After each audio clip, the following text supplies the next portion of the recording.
Greetings, this is Raiden, back again with a little bit of Spider-Man 3 talk. Now, we have, of course, the news that Jamie Foxx is in fact returning as Electro, but he had already played Electro in The Amazing Spider-Man 2, and that didn't exactly go over so well.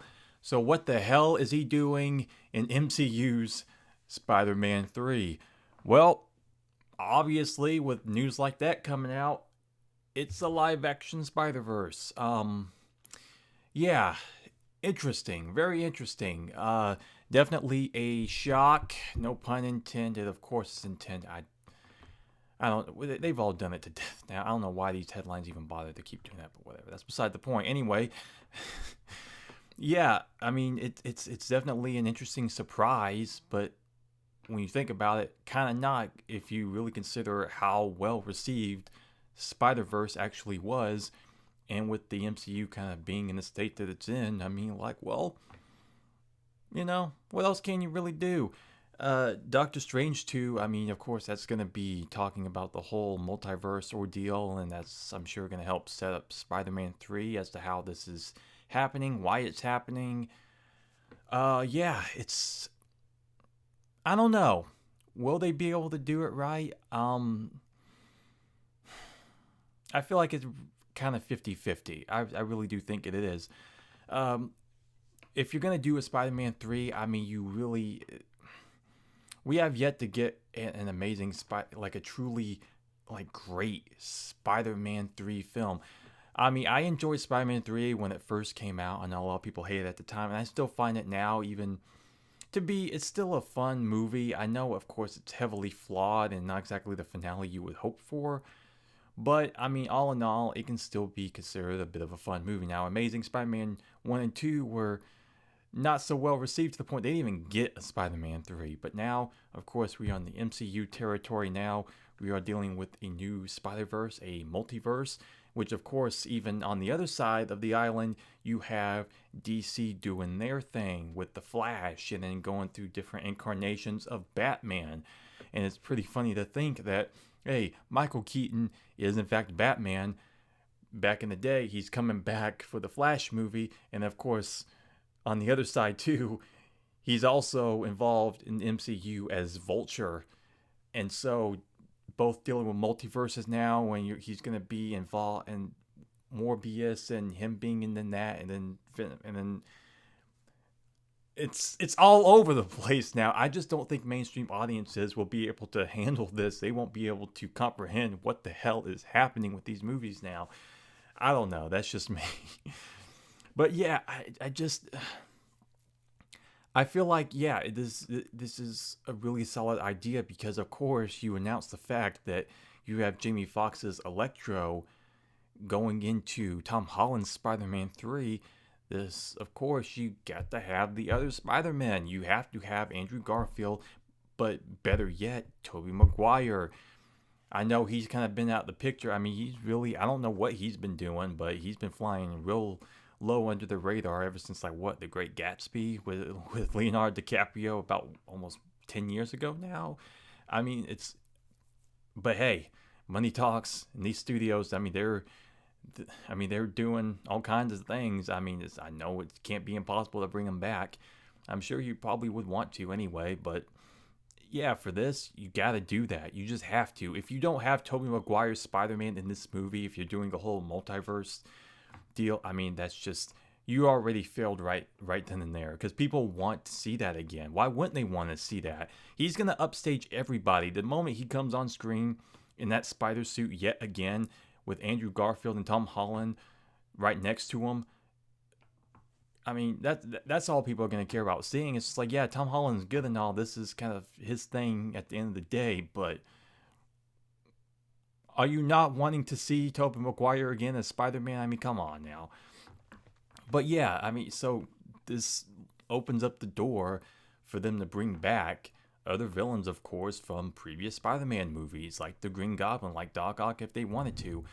They can bring back Alfred Molina, possibly. Maybe give him arms that are more like the animated series and the comic books. Make them more silver and just like update them and make them like really hardcore like that, or like Willem Dafoe, who was really perfect as Norman Osborn, but give him a more organic, of course, like we saw the I mean, I'm sure you've seen the footage of test masks for the original Spider-Man movie that came out, where it looked more organic, it looked more realistic, and something that would you would think there would be more Sam Raimi-esque as opposed to the actual just plain flat non-movable mask and all of that. Is your chance to bring him back and really up the ante with his Green Goblin. That would also upstage just about every other person in that film if you're gonna do that. So you have your three Spider-Man go up against what would you would think would be the Sinister Six, right?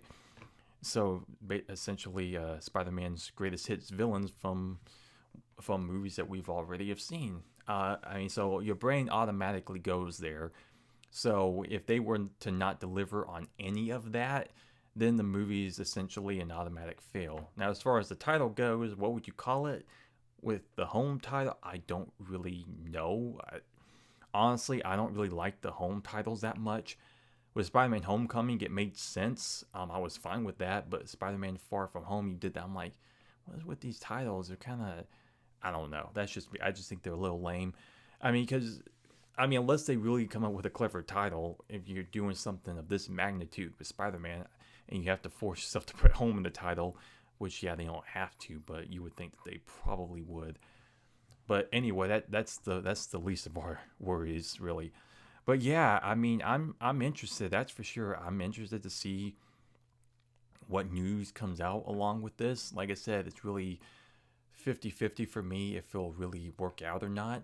The MCU with me right now, I'm honestly not really caring for the direction they're going in. I mean, because after Endgame, I mean, it was Endgame. What more can you say?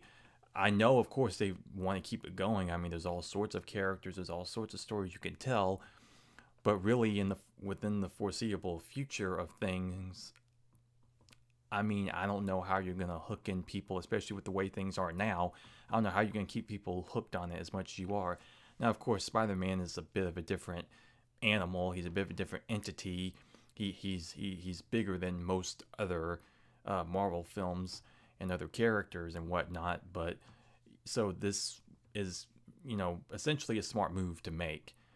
But yeah, I don't know what else is going to, because you can't build yourself up to a level like that again with that level of star power and 11-year build up to something like that. I just don't see it ever happening again.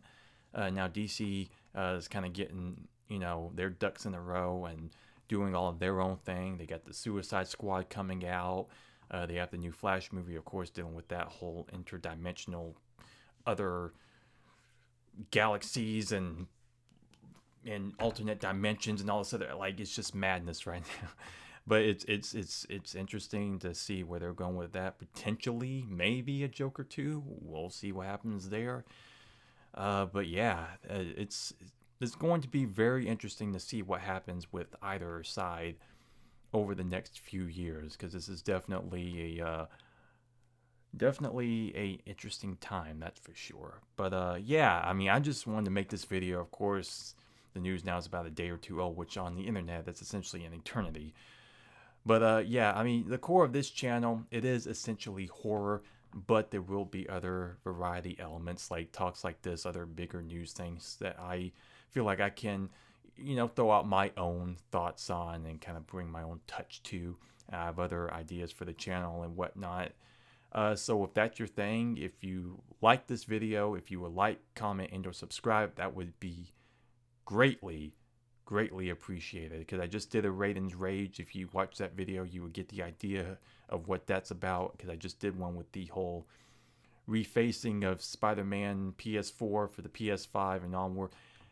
I think that was pretty fun, and I would hope that you would enjoy that as well. So please be sure to do that. I would greatly appreciate it, and I'll see you soon.